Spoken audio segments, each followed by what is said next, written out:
പുതിയൊരു വീഡിയോയിലേക്ക് എല്ലാവർക്കും സ്വാഗതം. ചന്ദ്ര സിദ്ധുവിന് കാണിച്ചു കൊടുത്ത വീഡിയോ കണ്ടപ്പോൾ വിശ്വസിക്കാൻ കഴിയാതെ ചന്ദ്ര പോയി കഴിഞ്ഞ ശേഷം സിദ്ധു നിരഞ്ജന്റെ ഫോണിലേക്ക് വിളിക്കണം. എന്താ സിദ്ധു എന്ന് നിരഞ്ജൻ ചോദിക്കുമ്പോൾ, അല്ല ഞാൻ കണ്ട വീഡിയോ അതൊക്കെ സത്യം തന്നെയാണോ, എന്താ ഡോക്ടർ എന്ന് ചോദിക്കുമ്പോൾ, എന്ത് വീഡിയോ ഡോക്ടർ? എനിക്കൊരു വീഡിയോ കാണിച്ചു തന്നു ചന്ദ്ര, അതിൽ ഡോക്ടറും മാലിനി ഡോക്ടറും തമ്മിൽ എന്താണിത്, സത്യം തന്നെയാണോ, എന്തെങ്കിലും വാസ്തവമുണ്ടോ ഡോക്ടർ? അപ്പോൾ നിരഞ്ജൻ പറയണേ, ഞങ്ങളെ രണ്ടുപേരെയും നാട്ടുകാരാണെന്നും പറഞ്ഞ് കുറച്ചൊരു പേര് ഇവിടെ വന്ന് ഭീഷണിപ്പെടുത്തി. പക്ഷേ അവര് പറയുന്ന പോലെ ഒന്നും ഒരു സംഭവം ഉണ്ടായിട്ടില്ല. മാലിനി എൻ്റെ ഒരു സുഹൃത്താണ്. എന്നാലും ഡോക്ടർ, നാട്ടുകാർക്ക് അങ്ങനെ ഒരു അവസ്ഥ ഉണ്ടാക്കി കൊടുക്കാൻ പാടില്ലായിരുന്നു. പിന്നെ സിദ്ധു അങ്ങനെയൊക്കെ പറ്റിപ്പോയി. പക്ഷെ ഞാനും മാലിനിയും തമ്മിൽ ഒരു തെറ്റായ ഒരു ബന്ധവുമില്ല. സിദ്ധു പറയണേ, എന്തായാലും ഡോക്ടർ സേഫ് അല്ലേ? ആ, ഞാൻ സേഫാണ്, എന്താവശ്യമുണ്ടെങ്കിലും ഡോക്ടർ എന്നെ വിളിച്ചാൽ മതി എന്ന് പറഞ്ഞ് ഫോൺ വെക്കുകയാണ്. അങ്ങനെ മാലിനി ചോദിക്കുകയാണ്, എന്താണ്, ആരാണ് എന്നൊക്കെ ചോദിക്കുമ്പോൾ, സിദ്ധുവാണ് ഇപ്പോൾ എന്നെ വിളിച്ചത്. അവന് ആ ചന്ദ്ര ഒരു വീഡിയോ കാണിച്ചു കൊടുത്തതിൻ്റെ വാസ്തവം അറിയാൻ വേണ്ടി വിളിച്ചതാണ്. എനിക്ക് പ്രശ്നമുണ്ടാക്കാൻ വേണ്ടി വന്ന ആരോ ഒരാൾ വീഡിയോ എടുത്തിട്ടുണ്ട്.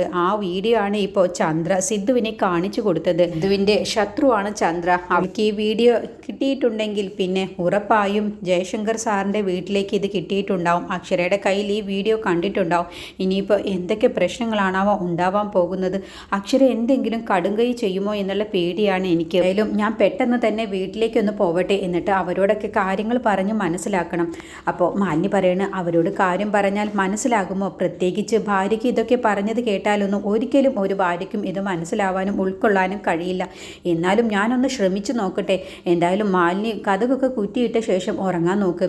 ആര് തന്നെ കഥകിൽ വന്ന് തട്ടിയാലും തുറക്കാൻ നിൽക്കണ്ട. ഇനി എന്തെങ്കിലും പ്രശ്നമുണ്ടെങ്കിൽ എന്നെ ഒന്ന് വിളിച്ചാൽ മതി എന്ന് പറഞ്ഞ് പെട്ടെന്ന് തന്നെ അക്ഷരയുടെ അടുത്തേക്ക് ചെല്ലുകയാണ്. സമയം ജയശങ്കറിൻ്റെ വീട്ടിലേക്ക് സ്വാമി എത്തിയിട്ടുണ്ടാകും. എന്നിട്ട് ഒന്നും അറിയാത്ത ഭാവത്തിൽ സ്വാമി നല്ലവനായിട്ട് സംസാരിക്കുകയാണ്. അപ്പോൾ ജയശങ്കർ സ്വാമിയോട് ചോദിക്കുകയാണ്, എന്തായി, പോലീസ് കേസായോ? ഇല്ല, പോലീസ് കേസൊന്നും ആയില്ല, ഭാഗ്യത്തിന് അങ്ങനെയൊന്നും ഉണ്ടായില്ല. എങ്കിലിപ്പോൾ ആകെ നാറ്റ കേസായേനെ. ഇതിൽ കൂടുതൽ എന്ത് നാറാനാണ് സ്വാമി? ഇപ്പോൾ ആരുടെയൊക്കെ കയ്യിൽ ഈ വീഡിയോ എത്തിയിട്ടുണ്ട് എന്ന് പോലും പറയാൻ കഴിയില്ല. അപ്പോൾ സ്വാമി പറയണ, ഒരു കണക്കിന് ഇത് നന്നായുള്ളൂ സാർ. കാരണം ഞാൻ ഇവിടേക്ക് വരുമ്പോൾ ചിന്തിച്ചത് അതാണ്.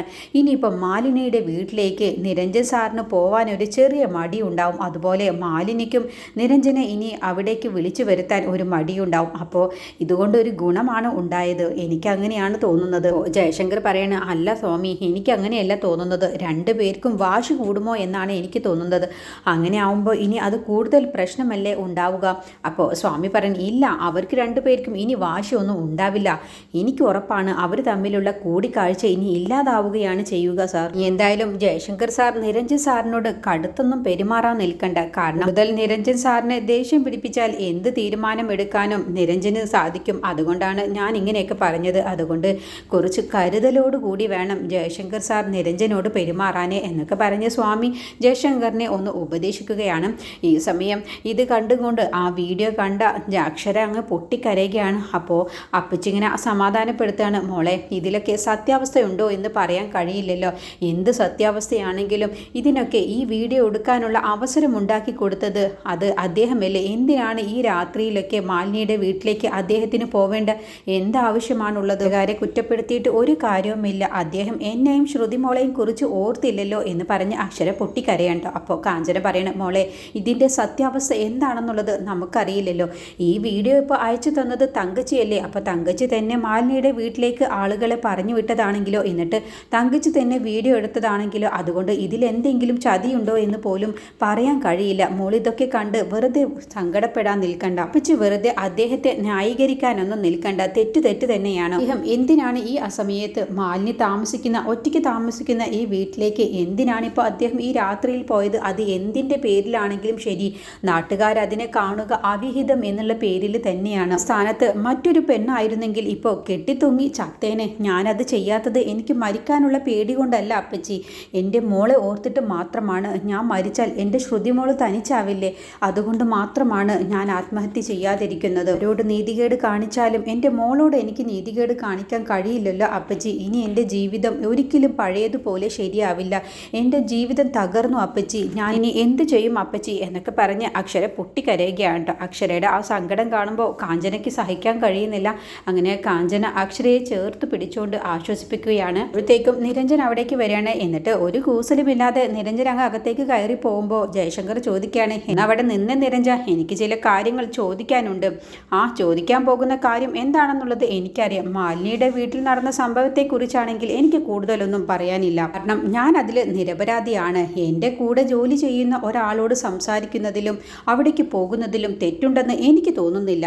അപ്പോൾ ജയശങ്കർ പറയണേ, നിനക്കത് തെറ്റായി തോന്നില്ല. കാരണം ആ സമയത്ത് ഒറ്റയ്ക്ക് താമസിക്കുന്ന ഒരു സ്ത്രീയുടെ വീട്ടിലേക്ക് നിനക്ക് എത്ര പരിചയമുണ്ടെങ്കിലും, നിങ്ങൾ ഫ്രണ്ട്സുകളാണെങ്കിലും, നിങ്ങൾ ഒരേ പ്രൊഫഷനിൽ ജോലി ചെയ്യുന്നവരാണെങ്കിലും കൂടി എന്താണാവോ ഇത്ര റൂം പൂട്ടിയിട്ടൊക്കെ ചർച്ച ചെയ്യാനുള്ള എന്ത് ആവശ്യമാണുള്ളത്? എന്ത് കാര്യമാണ് നിങ്ങൾക്ക് ഇങ്ങനെ പറയാനുള്ളത്? പറയുന്നതിലും ചോദ്യം ചെയ്യുന്നതിലുമല്ല തെറ്റിരിക്കുന്നത്. ആദ്യം ആ ഓൺലൈൻ മീഡിയ ഒന്ന് എടുത്തു നോക്ക്. അപ്പോൾ അറിയാം നിരഞ്ജനെയും മാലിന്യെയും കുറിച്ച് വരുന്ന ന്യൂസുകളൊക്കെ. എനിക്ക് ആരെയും പേടിയില്ല, എനിക്കൊന്നും കാണുകയും വേണ്ട. കാരണം ഞാനും മാലിന്യയും ഒരു തെറ്റും ചെയ്തിട്ടില്ല. അതുകൊണ്ട് തന്നെയാണ് ഞാൻ ഇങ്ങനെയൊക്കെ പറയുന്നത്. അപ്പോൾ നിരഞ്ജൻ പറഞ്ഞു വരുന്നത് എന്താണ്? നിരഞ്ജൻ ഒരു തെറ്റും ചെയ്തിട്ടില്ല എന്നാണോ? നിരഞ്ജൻ ഒരു കാര്യം മനസ്സിലാക്കണം, ഇത് കേരളമാണ്. നാട്ടുകാരിങ്ങനെയുള്ള കാര്യങ്ങളൊക്കെ കണ്ടാൽ അതിൽ ഇടപെടുകയും അതിനുള്ള പ്രതികരണവും അവരുടെ കയ്യിലൊന്നും ഉണ്ടാവും. അപ്പോൾ സ്വാമിയെ ഉപദേശിക്കുകയാണ്. അപ്പോൾ സ്വാമിയുടെ ഉപദേശം കേട്ടപ്പോൾ നിരഞ്ജൻ പറയണേ, നിങ്ങൾ ആരാണ് എന്നെ ഉപദേശിക്കാൻ? അപ്പോഴത്തേക്കും അവിടേക്ക് കാഞ്ചനയും അക്ഷരയും കൂടി വരികയാണ് കേട്ടോ. അപ്പോൾ അക്ഷരയെ കണ്ടപ്പോൾ നിരഞ്ജൻ പറയണേ, എന്താണാവോ ഇനി നിനക്ക് എന്നോട് ചോദിക്കാനുള്ളത്? ഇപ്പോൾ സാറിൻ്റെ ഊഴം കഴിഞ്ഞതേ ഉള്ളൂ, ഇനി നിനക്ക് എന്നോട് എന്ത് വേണമെങ്കിലും ചോദിക്കാം. അപ്പോൾ അക്ഷര കണ്ണ് തുടച്ചിട്ട് പറയുകയാണ്, എനിക്ക് ഒറ്റ ചോദ്യമാണ് നിങ്ങളോട് ചോദിക്കാനുള്ളൂ. നിങ്ങൾ ആത്മാർത്ഥമായ മറുപടിയാണ് എനിക്ക് നിങ്ങൾ തരേണ്ടത്. നീ എന്ത് വേണമെങ്കിലും ചോദിച്ചോ, ഞാൻ ഒരു തെറ്റും ചെയ്യാത്തത് കൊണ്ട് എനിക്ക് നിന്നോട് മറുപടി പറയാനും കഴിയും. ആണെങ്കിലും അക്ഷര നീ എന്നോട് ചോദിക്കുകയും. അപ്പോൾ അക്ഷര പറയണേ, നിങ്ങളെയും മാലിന്യെയും കുറിച്ചാണല്ലോ ഇപ്പം നമ്മൾ സംസാരിക്കുന്നത്. നിങ്ങളുടെ ഈ അവസ്ഥ എനിക്കാണ് വന്നതെങ്കിൽ നിങ്ങൾ എന്നോടൊപ്പം നിൽക്കുമോ? ഞാൻ പറയുന്നതൊക്കെ കേട്ട് നിങ്ങൾ അത് വിശ്വസിച്ച് എന്നോടൊപ്പം നിൽക്കുമോ, അതോ എന്നെ തള്ളി പറയുമോ എന്ന് ചോദിച്ചതോടുകൂടി നിരഞ്ജൻ ഒരു പുച്ഛഭാഗത്തോടു കൂടി അക്ഷരയെ നോക്കുകയാണ്. കേട്ടപ്പോൾ കാഞ്ചന പറയണേ, എന്താ ഇങ്ങനെ ഒരു ചോദ്യം തീരെ പ്രതീക്ഷിച്ചില്ലല്ലേ നിരഞ്ജ? ഒരു അവസ്ഥ ഒരു പെണ്ണിനാണ് വന്നതെങ്കിൽ ഭർത്താവ് ആ ഭാര്യയുടെ കാരണം അടിച്ചുട്ടിച്ചേനെ. അപ്പോൾ സ്വാമി പറയണേ, ഈ ഒരു ചോദ്യം ഒട്ടും പ്രതീക്ഷിച്ചില്ലല്ലേ നിരഞ്ജൻ സാർ? അപ്പോൾ അക്ഷര വീണ്ടും ചോദിക്കാൻ, എന്താ നിങ്ങൾ മിണ്ടാതെ നിൽക്കുന്നത്? ഇങ്ങനെ ഒരു അവസ്ഥ എനിക്കാണ് വന്നതെങ്കിൽ നിങ്ങൾ എന്നെ വിശ്വസിച്ച് ചേർത്ത് പിടിക്കുമോ, അതോ തള്ളി പറയുമോ, അതോ വീട്ടിൽ നിന്നും അടിച്ചു പുറത്താക്കുമോ? നിങ്ങൾ എന്താ ഒന്നും പറയാതെ നിൽക്കുന്നത്? എന്താണ് നിങ്ങൾക്ക് ഞാൻ ചോദിച്ച ഈ ചോദ്യത്തിനുള്ള മറുപടി? അപ്പോൾ നിരഞ്ജൻ പറയണേ, ഞാൻ എന്താണ് പറയാൻ പോകുന്നത് എന്ന് നിനക്ക് ഊഹിക്കാവുന്നതല്ലേ ഉള്ളൂ. അതിനുള്ള മറുപടി ഞാൻ ഇപ്പോൾ പറയുന്നില്ല എന്നും പറഞ്ഞു ഒരു അർത്ഥം വെച്ചോണ്ടാണ് കേട്ടോ നിരഞ്ജൻ സംസാരിച്ചങ്ങ് പോകുന്നത്. അതോടുകൂടി കാഞ്ചനയും അക്ഷരയും ജയശങ്കറും സ്വാമിയും ഒന്ന് പതറുകയാണ് കേട്ടോ. എന്താണ് ഉദ്ദേശിച്ചത് എന്നുള്ളത് അവർക്കെല്ലാവർക്കും മനസ്സിലാവണം. നിരഞ്ജൻ ഒന്നും മിണ്ടാതെ അങ്ങ് പോവാട്ടോ. അപ്പോൾ അക്ഷരയും നിരഞ്ജൻ്റെ പുറകെ ചെല്ലണേ. എന്നിട്ട് പറയണേ, ഇതുവരെയുള്ള സംഭവങ്ങളെല്ലാം തന്നെ നമുക്ക് മറക്കാം. എന്നിട്ട് പഴയതുപോലെ നമുക്ക് സ്നേഹത്തോടു കൂടിയും സന്തോഷത്തോടു കൂടിയും ജീവിക്കാം. നിങ്ങൾ മാലിന്യമായിട്ടുള്ള ബന്ധം ഉപേക്ഷിക്കുമോ എന്ന് ചോദിക്കുമ്പോൾ നിരഞ്ജൻ തറപ്പിച്ച് പറയുകയാണ്, ഇല്ല, മാലിന്യമായിട്ട് ഞാൻ ആ ഫ്രണ്ട്ഷിപ്പ് അവസാനിപ്പിക്കില്ല. കാരണം ഞങ്ങൾ ഒരു തെറ്റും ചെയ്തിട്ടില്ല. പിന്നെ എന്തിനാണ് ഞാൻ മാലിന്യമായിട്ടുള്ള ഫ്രണ്ട്ഷിപ്പ് അവസാനിപ്പിക്കണം? ഞാൻ മാലിന്യം നല്ല സുഹൃത്തുക്കളാണ്. അതുകൊണ്ട് തന്നെ ഈ ഫ്രണ്ട്ഷിപ്പ് അവസാനിപ്പിക്കാൻ ഞാൻ ഉദ്ദേശിച്ചിട്ടില്ല. അപ്പോൾ നിങ്ങളോട് ഞാൻ പറഞ്ഞാലും നിങ്ങൾ അനുസരിക്കില്ല. അപ്പോൾ നമ്മൾ തമ്മിലുള്ള എന്ത് തീരുമാനം എടുക്കാനും നിങ്ങൾക്ക് സമ്മതമാണ്. അതെ, എന്ത് കടുത്ത തീരുമാനം എടുത്താലും എനിക്കൊരു കുഴപ്പവുമില്ല. പക്ഷേ മാലിന്യമായിട്ടുള്ള ഫ്രണ്ട്ഷിപ്പ് ഞാൻ ഉപേക്ഷിക്കില്ല. കാരണം ഞാനും മാലിന്യം തമ്മിൽ ഒരു തെറ്റും ചെയ്യുന്നില്ല. അതുകൊണ്ട് തന്നെ നീ എത്ര തന്നെ എന്നോട് പറഞ്ഞാലും ശരി, മാലിന്യമായിട്ടുള്ള ബന്ധം ഉപേക്ഷിക്കാൻ എനിക്ക് സമ്മതമല്ല എന്ന് പറയട്ടോ. അത് കേട്ടതോടുകൂടി അക്ഷരയ്ക്ക് വല്ലാത്ത സങ്കടമാവാണ്. അപ്പോൾ നിങ്ങളുടെ ഭാര്യയായി ഞാൻ പറഞ്ഞാൽ പോലും നിങ്ങളത് അനുസരിക്കില്ല. അപ്പോൾ നിങ്ങൾ തമ്മിൽ അത്രമാത്രം അധികം അടുപ്പമാണ് എന്നാണ് എനിക്കിതിൽ നിന്നും മനസ്സിലാകുന്നത്. അതുകൊണ്ട് ഞാനൊരു കടുത്ത തീരുമാനം എടുക്കാൻ പോവുകയാണ്. അതിൽ നിങ്ങൾക്ക് വിഷമമുണ്ടോ എന്ന് ചോദിക്കുമ്പോൾ, ഇല്ല, എനിക്കൊരു വിഷമവുമില്ല.